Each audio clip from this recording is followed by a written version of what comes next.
Hello, my beautiful ladies from all over the world. I'm so excited that you're tuning in today.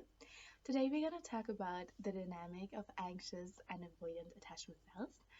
And the reason why I want to record this video now is because I have been doing deep, deep in work, and I have had some really nice insights on the attachment styles and the dynamic of anxious avoidant and why they attract each other that I wanted to share them as they are fresh.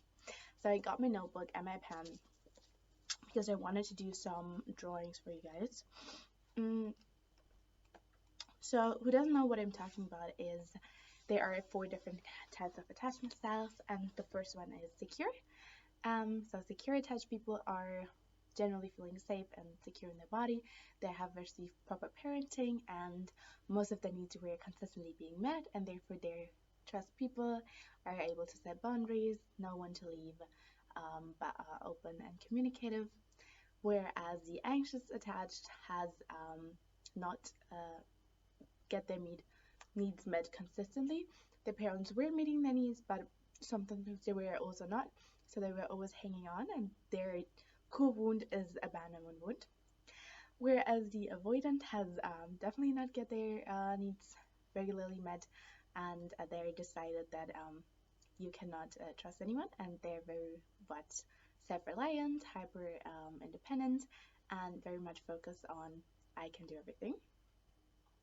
They have more a shutdown response in their nervous system, and in order to, when there's too much conflict or too much closeness, they pull away, where the anxious is pulling towards in order to create safety in the nervous system. Both have a wound of abandonment wound though, because they just deal differently with it. Whereas the fearful avoidant, they wanted closeness, but closest were not safe. So the people who were their source of love, so most of the times their parents, the first caregivers, were also a source of danger. So the nervous system was confused. They wanted closeness, but closeness was so dangerous, so they also had to protect themselves, making it always a push and pull dynamic, and they have both responses. They have very hyperactivation, so like the anxious, but also shut down as the avoidant. And yeah, so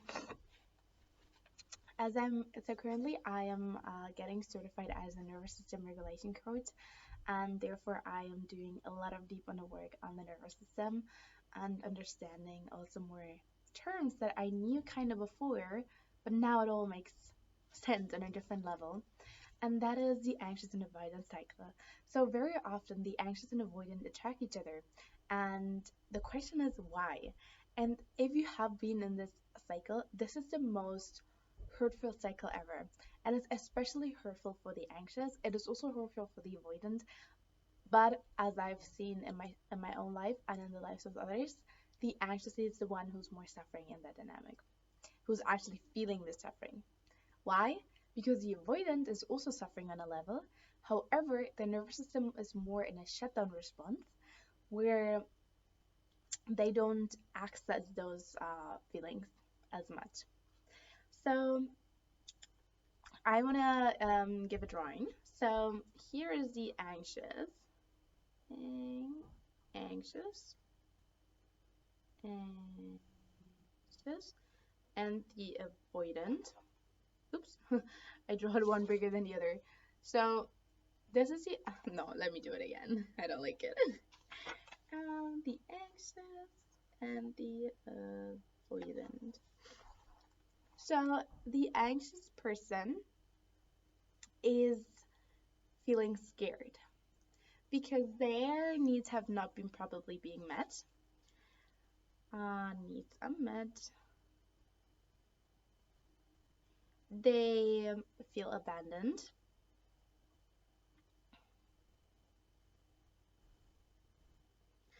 So their needs have not regularly been met, and they feel abandoned, and they have a huge anxiousness.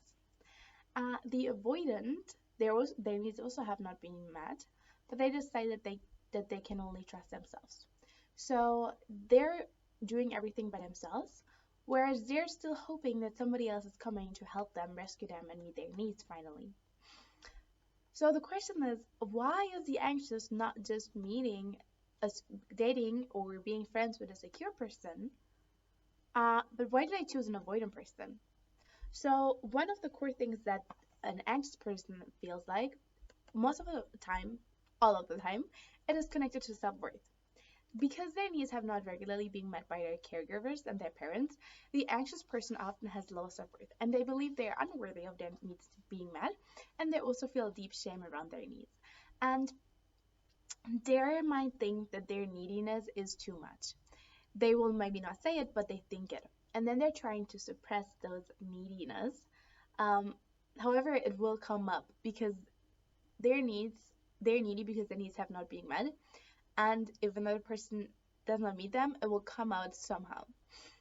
Um, Whereas the avoidant focus so much on self-reliant that they think other people are needy. Their needs are too much because they're going to take care of themselves. The only person they can rely on is themselves. And they know they can do everything better. And they know they've learned people are not to trust. The only person I can trust is myself. So of, underneath the avoidant, however, is also low self-worth, is also lack of feeling worthy of being loved, and is also mm, yeah, a lot of mistrust, a lot of hurt, and yeah. So they look very different. The avoidant looks very much, I don't need anyone, whereas the anxious people would say, oh, that person is quite desperate, which I don't like the word desperate because it has such a bad connotation. However, yeah, they are desperate because for a good reason, because their needs have not been met. So the anxious, okay, so the anxious, when we talk about the nervous system, the anxious and the avoidant have a dysregulated nervous system as their baseline, whereas the secure has a regulated nervous system as the baseline, and the disorganized also has a disorganized like an disorganized nervous system state. So it's most of the time not in a state of safety. Them even more because they're they're completely confused. Where's the safe place? Because the people that should be safe, my safe place, my safe heaven, were the one who were dangerous. So yeah, they have a completely disorganized and dysregulated attachment nervous system. Um, so both have a dysregulated nervous system, the anxious and the avoidant. The anxious is more on the activated side, though there are different nervous system responses. First is when your nervous system is in a safe place. So you feel safe in your body and your parasympathetic nervous system is activated, which means you are in a state of relaxation and connection, and you can connect with people and you can communicate, and the world in general is fine. Yeah, you might have problems, and yeah, but you always have a baseline of safety. Whereas the anxious has more in activation, so the sympathetic nervous system is easily getting activated, which means they can easily feel triggered and scared and fearful, and they don't have this baseline of safety, and they're either in fight or flight. Yeah. Whereas the avoidant person has also a dysregulated nervous system, but it is more shut down. So when people realize fighting or fleeing does not work, they go to another level, and that is shutdown. That's why I was explaining. Secure is most of their needs get met. Anxious is the needs got sometimes met, sometimes not met. Avoidant is they gave up on life. They gave up on hope. They lost all trust in people because their needs were not getting met. And disorganized is, yes, they might have gotten some of the needs met, but the people who got their needs met were also a source of danger. So they have a completely disconnection between love and safety and danger. But that's a topic for another video. So the avoidant is in the shutdown level. So they had tried flighting, they had tried fighting, and their body just realized, hey, nothing is working. We are completely shutting down. So they're shutting down. It doesn't mean that underneath there's not fear. It doesn't mean that underneath there's not a fear of abandonment. Because most avoidant don't even feel their fear of abandonment because they have convinced themselves so much they don't need people. However, they struggle with being vulnerable and they struggle with people letting people in because they are scared of abandonment. They're scared of getting close to another person and then losing them again, and that's why they don't want to let people in, and they always keep people at arm's length. So they both have a dysregulated nervous system. So the anxious, in order to feel safe, what they need is a lot of reassurance, and they need a person to be there. That's why people see this behavior a little bit as clingy. But what they're trying to do is regulate their anxiety through another person. Whereas the avoidant, when they get overwhelmed, they step back and they need like this overwhelming to be close with another person. So, for example, they have a conflict. The anxious wants to run to the avoidant, whereas the avoidant runs away from the anxious.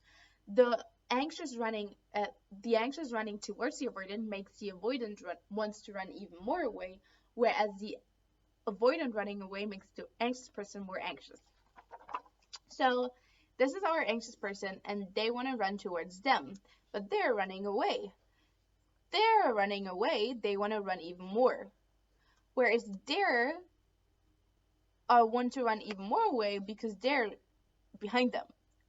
So this feels like a chase dynamic, and especially that's why I'm saying this dynamic is more often more exhausting for the anxious, because they're constantly chasing and chasing and chasing, and this is such an exhausting place. The question is, why does the anxious person find themselves in such a situation over and over and over again? Why do they not just choose another secure person? Because a secure person can deal with an anxious person. A secure person would be here when the anxious get, let me draw it, AS and secure. So if we have an anxious person and a secure person, what will happen is the anxious person will feel scared and anxious. Then they will run towards the secure. The secure gives them safety, which then allows the anxious to finally feel safe in their nervous system. And two things happen. They feel more safe in their nervous system, and they're starting to learn to regulate their nervous system better. Because they have finally somebody who helps them regulate, they can start to learn regulating themselves. This person is making this person even more anxious, even more dysregulated, and giving them even more trauma, which then they can even trust less people because they have learned that people are not dependable. Because the avoidant person is not dependable. Because the avoidant person cannot consistently meet the anxious person's needs. Because they don't have the capacity for another person's needs. They're fully occupied with their own needs. Whereas the anxious is used to not getting their needs consistently met, and that is why they're staying in this situation. It is because the anxious person has experienced this pattern before and is used to not getting their needs met. And they're used to having to fight for their needs being met. Somebody's calling me. I'm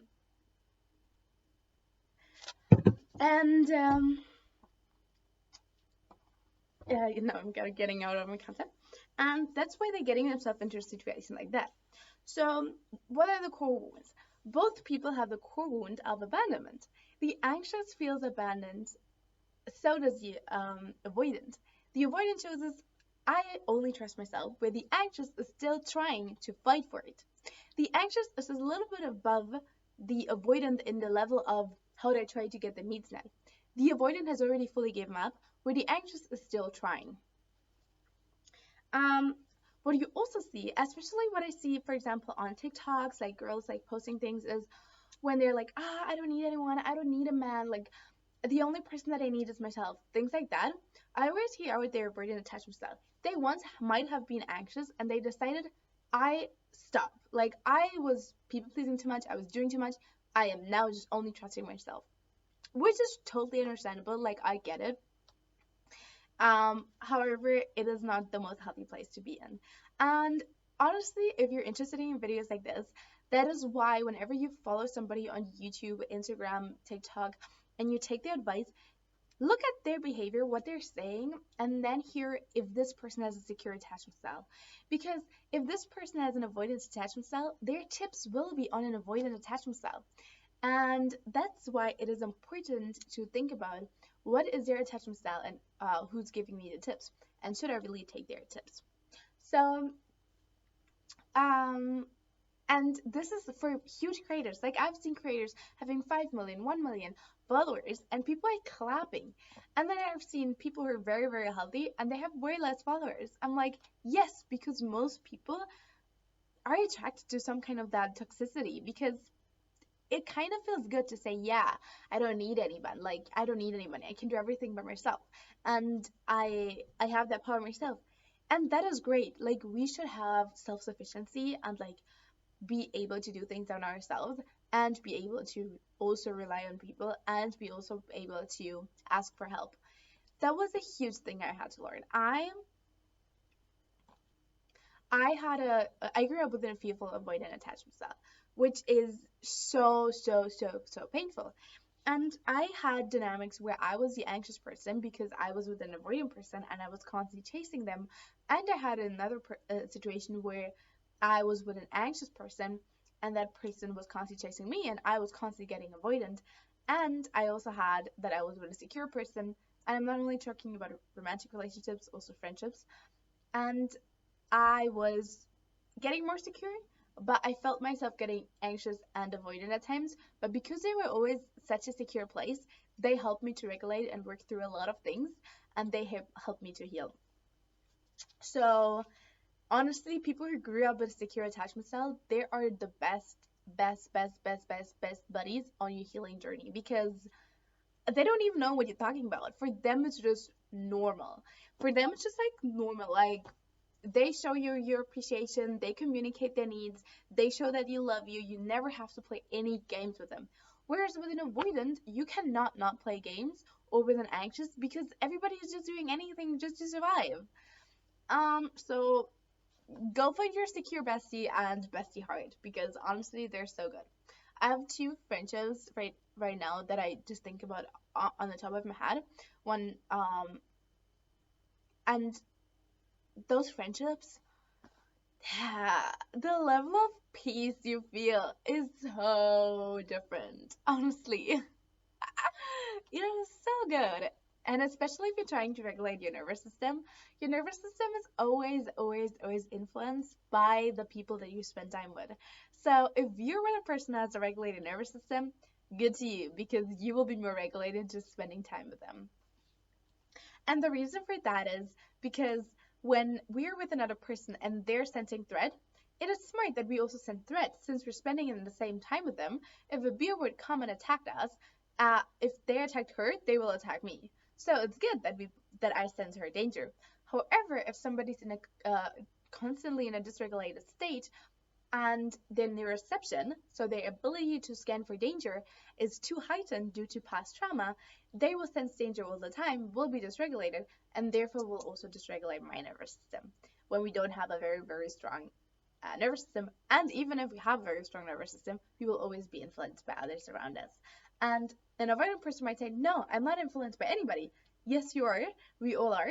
And it is fine, and this is good, and it's human. So that is why anxious and avoidant attract each other. And what's happening? um, and so what else? So on the surface level, it may look like they're different. They just seem so different. But the reason why they attract each other is because they have similar wounds. They just look different. They just cope differently. But underneath, it's abandonment and it's a dysregulated nervous system. And when I was on the journey of healing my attachment style, I was like, what is really helping me to heal an attachment style? Until I did so much research and understood the key thing to a secure attachment style is a regulated nervous system. If your baseline is regulation and your baseline is safety and security, you have a secure attachment style. I tell you why. Because you stop looking for other people to save you from your own inner turmoil, and you know that you feel safe.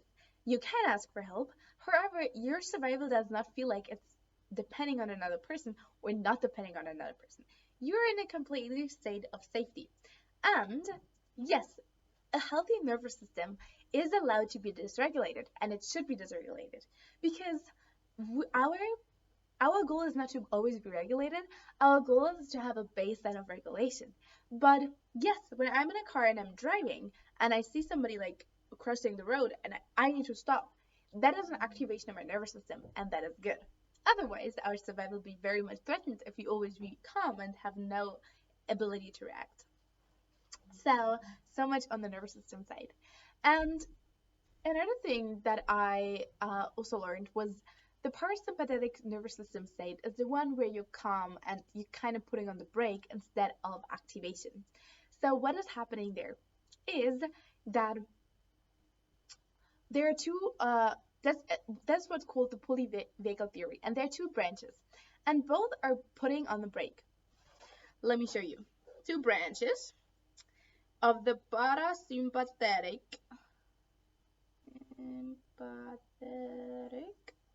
nervous system, and one is called the dorsal, where the other is called the ventral, but both is putting on a brake. The dorsal is the one putting on a brake and completely shut down. It is putting on a brake, but from a place of fear and a place of it is all too much, I shut down, I collapse. Whereas the ventral is I am completely relaxed and I'm putting on a brake, but I'm relaxed and I'm safe and I'm in a state of connection, and I'm able to be open and in social engagement mode. Okay, let's come back to feminine energy. The reason why I am focusing on nervous system work for women is because I teach women how to be in their feminine energy. And the reason why being in our feminine energy can only work when our nervous system is regulated is because of multiple reasons. One core principle of feminine energy is receiving.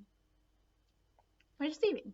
You are able to receive from men, from women, from people around you. You're able to receive and you're grateful and you're appreciative and you love it and you know that you don't have to do everything yourself. You see one thing? The avoidant would not allow that. So having an avoidant attachment style and being in a feminine energy automatically kind of blocks each other.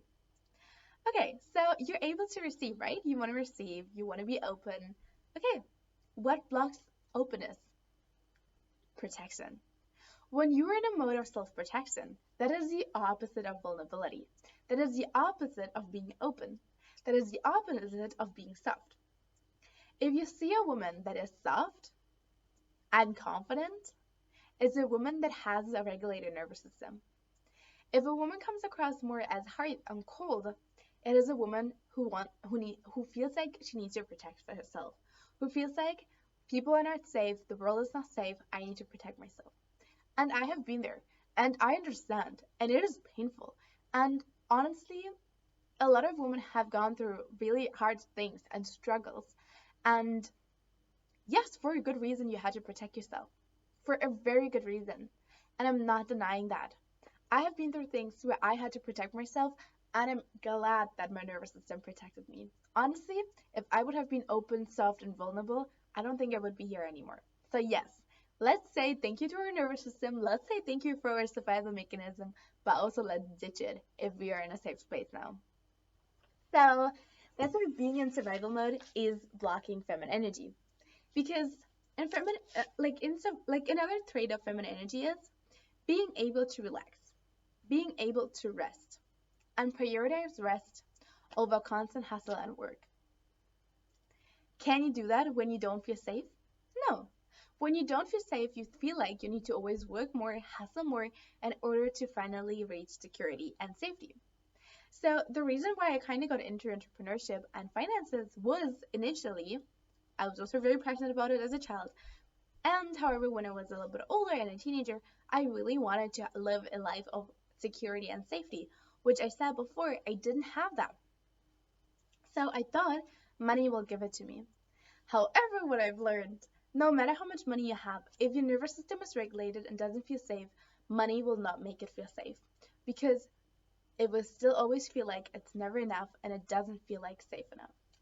That is why I'm currently doing a lot of research on nervous system informed financial education and kind of putting on my own work and my own learnings and gathering financial advisors from all around the world to further develop that, because I have done a lot of research on it and I have read, try to find books, all the podcasts and YouTube videos there are about it. Yes, there are some resources, but it is very limited. And this information is life changing because once you understand that you want money in order to feel safe, and you won't be able to really make money if you don't feel safe. Let me repeat that. You want money in order to feel safe, but it will be hard to make money if you don't feel safe.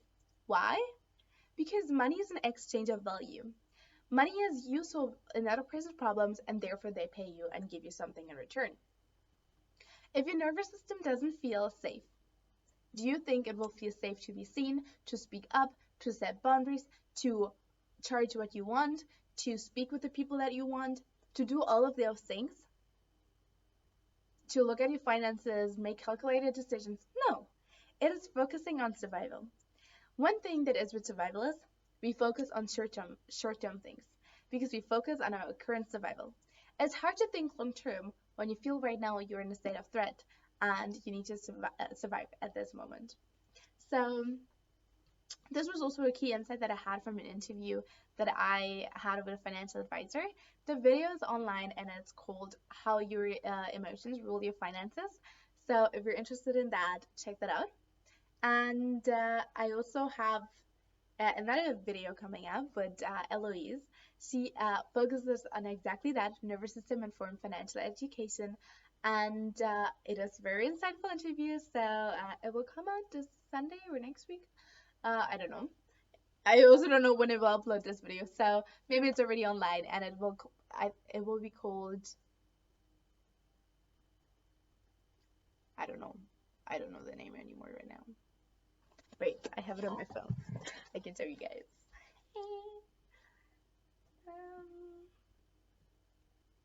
Okay, this is the thumbnail. Can you guys see it? Not really. Okay, how your nervous system is controlling your money. That's what the title will be. Where did my pen go? Where did my pen go? Yes. So, what is very interesting as well is that the way our nervous system and our attachment styles are is also the way we are with our money. Because when you have more a shutdown, so more the avoidant, you will shut down and avoid your finances. The anxious will always be scared that they will be abandoned and that also money will leave them. Whereas the disorganized will have both, and yeah, it will be all over the place. And the secure feels more safe. And this is so interesting. I've seen this when my attachment style was. So there's something called earned secure attachment style. When you do all of the work and you earn your secure attachment style. And I would say I am at this place now, and there's always a place for improvement, so I can always improve and I still have some triggers and then maybe shut down or anxiousness. However, I have definitely been way more secure. But there was a time where I definitely did not have that earned secure attachment style as much yet. And another friend who has a very secure attachment style, she was just feeling secure. And I remember I got quite a good sum of money, whereas in this moment she didn't have this was her money. And she felt so much more safe and secure in her life than I did. And this was a moment when I realized you can have no amount of money will ever make you feel that safety that you needed, because it's an internal job. And I did the internal job and I was like, yeah, that's really what I craved. It was not a number on a bank account that gives it that level of security. Yeah. What else? What can you do in order to regulate your nervous system? So there are different things. One thing I want to tell you is when you had extreme fears, an extreme level of unsafety, there is survival energy in your body stored that has not fully been charged out. So what I mean with that is when your body is in survival mode, it takes those energy from your body and puts it into your extremities, so your arms and your legs, where it takes it also away from the stomach. That's why we often can have gut issues when we have a dysregulated nervous system. And also, what you can say is, okay, secure attached person also has better health most of the time, because a regulated nervous system is a lower level of stress, which means less stress and better and more energy in order to build the immune system and keep the body healthy. So honestly, I love secure attached people. I love them. The ones I have in my life, I'm like, sometimes I'm like talking to them and like, you're surreal. I just love it. Everything is good. Like, you can have conflicts with those people, but we'll be fine. It will always be fine.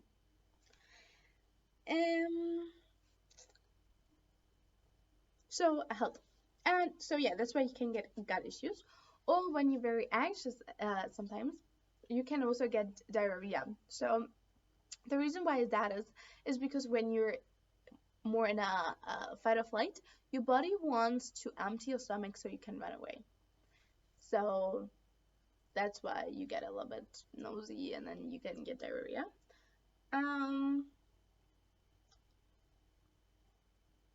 And there's a lot of survival energy in your body that can be recharged that hasn't been recharged, so it hasn't been fully processed.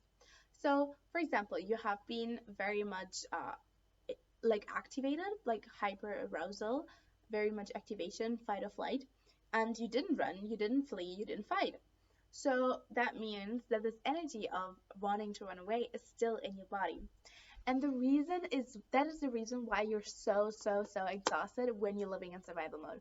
It is not because you're doing so much, it's because your body is in so much activation that there's so much energy being consumed from just your body being in survival mode. Your body is made to be in survival mode for 10 minutes. 10 minutes is enough in order for you to run, fight, flee, or fight. Or freeze. But in 10 minutes, the predator should be gone, or you're dead. However, a lot of us live through that state for weeks, years, months, decades, and we're running our bodies down. And why this is so interesting as an entrepreneur and as a female entrepreneur is because when people talk about hustling, they talk about doing so much. What is hustling? Work only feels hard if your nervous system is regulated. If your nervous system is dysregulated. If your nervous system is regulated, things will feel easy. Things will be easy. And you will be way more efficient. 2 reasons. First of all, if your nervous system is regulated and your body senses a sense of safety, you're more likely to go and do the big things, go and do the risky things, go and do the fiery things, because your body does not have to protect yourself from it. If you're working, doing all the right things, but your body feels like it has to protect itself, right before the client, right before the sale, right before a big decision, your body will protect itself. It will send small signals, small cues, in order to push people away, push opportunities away, and stay safe and stay protected. Another thing is when your nervous system is dysregulated and you're in a state of fear and anxiety, then your thought patterns will be all over the place. And with every state of nervous system, you have different thought patterns. In a state of fight or flight, you have more like anxious, urgent, now, this kind of thoughts. Whereas when you're more in a secure place, you have more abilities to think out of the box, be more creative, because there's safety, there's time, there's less urgency. So if you know people or you are a person that feels very much often it's always very urgent, very stressed, very hectic, that is because of a dysregulated nervous system. But there is hope, okay? There is hope. So you can regulate your nervous system and through different things. One thing is shaking. So your body has a built-in mechanism that makes your body shake. For example, there's an exercise where you can automatically activate a shaking system in your body, and it releases stress from your body, and it releases the survival energy, and you feel a huge amount of release of energy, and you might feel like tired or exhausted afterwards. But from people that I've worked with, is the feedback that I got was I was so good able to sleep. I felt so like dizzy, but afterwards I felt super rested. And the reason is because all of the survival energy that has still be running in your body has been finally like fully processed and now is available for you to have more energy into the things that you love. So, and also because now your body feels more safe, it feels more safe to sleep deeply. Because when your body doesn't feel safe and it's looking for predators, it will also do that while you're sleeping. So, so much on that note. And the other thing is when you're more in shutdown, you need to do more things that activate your body. So when you're in shutdown, exercises like rolling your shoulders or moving or what I do as well is I touch myself and I just feel it because it makes it feel safe that I can come back to my body. Whereas when it's hyperarousal, so more fight or flight, it's good to do things like really going inwards and just feeling it is what I do, or putting your feet on your ground and to really feel those feet on the ground and feel, hey, I don't have to run. I'm safe where I am. So if you are more in a hyperactivated state, you want to do something that calms you down, whereas where you're more in shutdown or freeze, you want to do something that puts your nervous system in a little bit higher. Um, yeah, so that is so much on how the connection of the cycle of the anxious and avoidant, and also the connection between the uh, nervous system states and the attachment styles and your femininity and your finances. And I am just so passionate about this topic. I love it so much. If you guys have any questions, please feel free to reach out or write it in the comments. And as I am a feminine energy coach and helping also women regulate their nervous system, if you're interested in working with me, my email address is on in the video description. Just reach out to me. I would love to work with you. And I'm also starting a program called Feminine Somatics, where we will talk all about that, doing the somatic exercises, the theory around the nervous system and the attachment styles, as well as the feminine energy teachings. So yeah, more information to that coming soon as well. So I am so happy that you're here. I'm so glad. And as I said, those 2 interviews on money and the nervous system are online as well. So check them out if you haven't seen them yet. And I love you guys so much. I'm so proud for you to work on these topics. These are so challenging topics. Honestly, this was kind of more educational video and I haven't shared like too many personal things. But this, I am not passionate about this because it is easy or because I had no problems with it. I am passionate about this because these have been so deep struggles in my life that I didn't understand, and the pain was just so much, and it felt just so overwhelming, and it felt like it's never gonna end, and it just felt like so horrible until I really understood the nervous system and the attachment style and all the things around it. And even then, it's such a journey. Like healing your attachment style is such a journey. And yeah, one thing I want to say though, don't try to change the behavior, try to change the wound or heal the wound. Because if we try to change the behavior but we haven't felt the feeling yet, what we will do is we will kind of start playing games, because you will start to, yeah, just if your nervous system is feeling safe and your wounds of abandonment is being healed and neglect, then you don't have to play games. You're just not getting attracted to those people anymore. Oh my god, I have a very cool story to that. I was always attracted to more the unavailable guys because the others just felt boring. I probably thought, I don't know, it just happened to be. It just happened to be. Um, and the reason is I realized I was never attracted to the unavailable guys. My nervous system got so dysregulated that the anxiousness felt like butterflies, and the inconsistency made me addictive and made me want to fight for it. if I looked at the person itself, I didn't like them as much. I didn't. I genuinely did not. And not to say that they're bad people. They just had their own topics.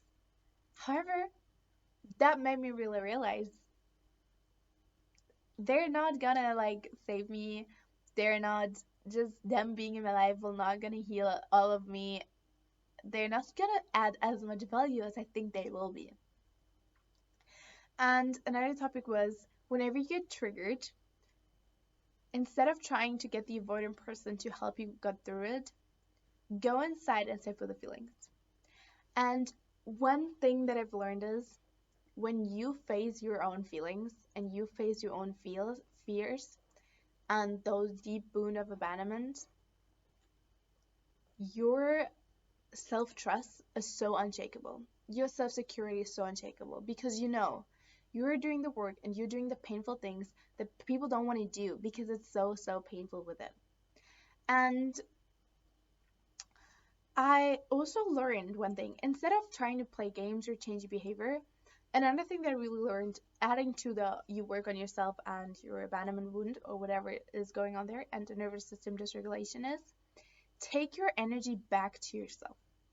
Whenever you feel super triggered and you want to go to other people or the more avoidant people, go and take your energy back. You don't have to like be mad at them, like completely shut them out of your life. Just take your energy back and focus on the things that truly, truly bring you joy. Like, it is so hard, especially when you're feeling so abandoned and you just want to connect with them.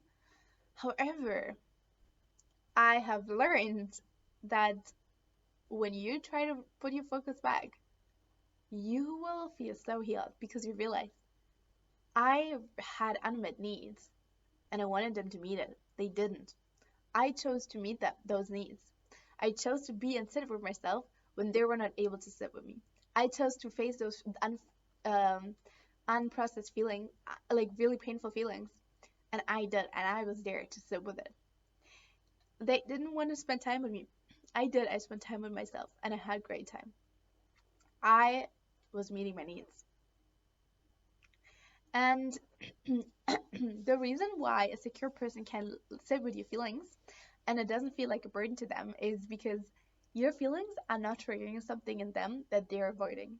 Since secure people are very good at regulating their own feelings and emotions, as well as also relying on other people to help them through it. Whereas avoidant people have shut themselves down so much, they are scared of your emotions because your emotions trigger something within them.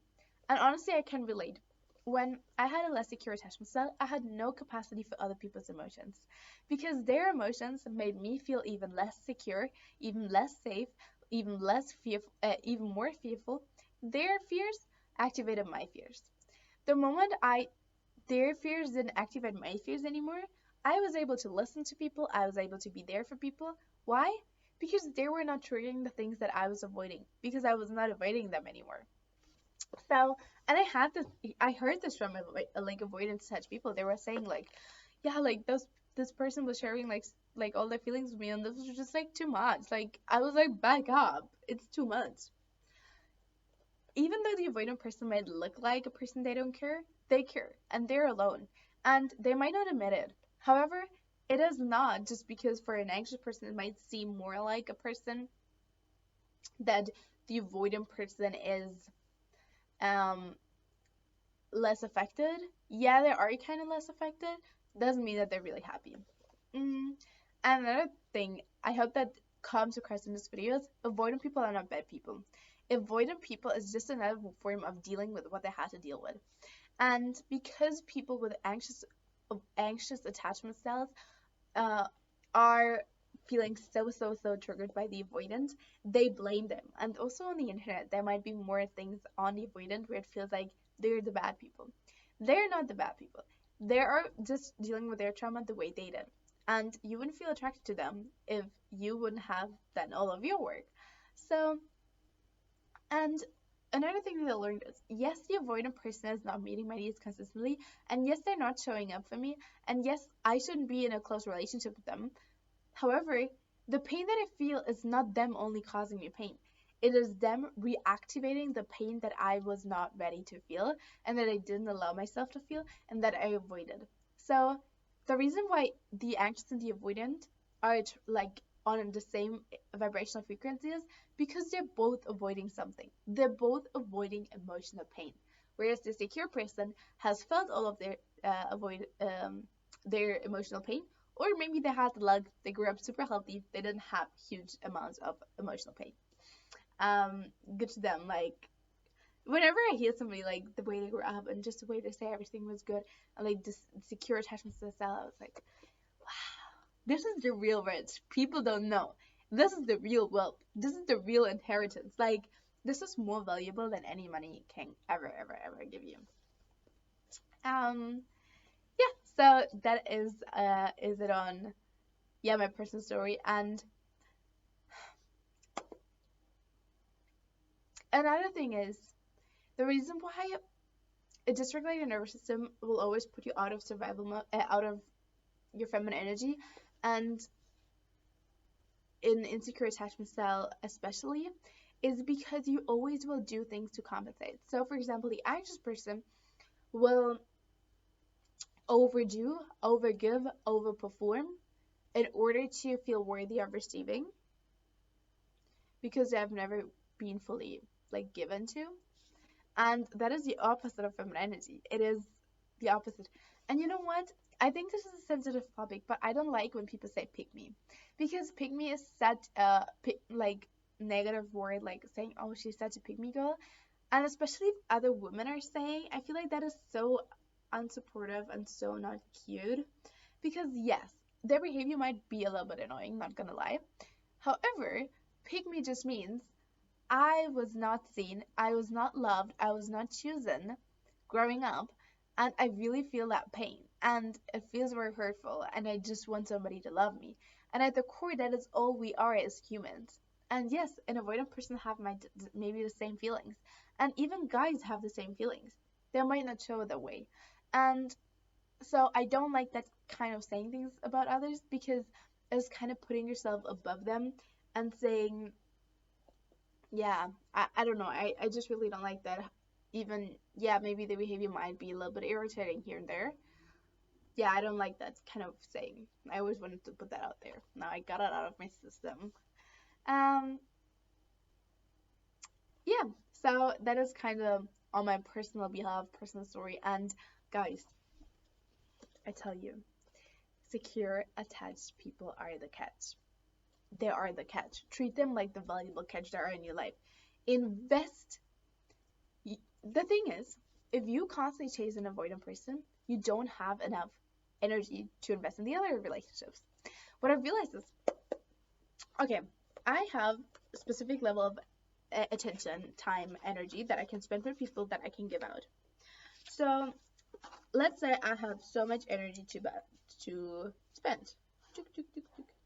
This is my energy level. Like this bunker, every day I have so much energy. And this is my avoidant person, my secure, my secure, my secure. So I have this one avoidant person in my life. Could be somebody I'm dating or somebody I'm hopefully not dating. I don't know. A person, just a friendship. And I have those three secure people. When I put all of my attention on this person, trying to chase them in order to secure the relationship, I have this bucket of energy here.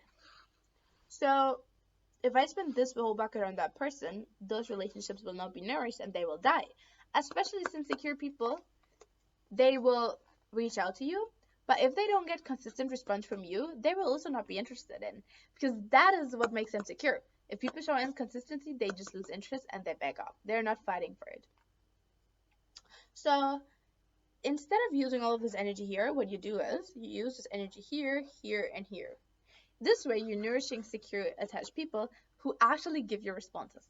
This person will starve out. This relationship will starve out because you just don't give it energy. You don't have to ever cut somebody off. I did this mistake my whole teenage years. Like, I cut people off when I got tired of their behavior, and then I realized it is me. I'm the problem. I just attract another person exactly like them, and I cannot continuously cut them off. Like, the moment I change myself, the way I behave, my attachment style, my nervous system, problems get solved. I don't have to cut off people because, yeah, I'm the source of this pattern. Um, yeah. So that was like my personal touch to that video. I already kind of did the outro, but I started to talk again. So thank you guys for listening, and I love you guys so much, and I'm proud of you for doing this work. It's not easy, but it's worth it. Bye bye.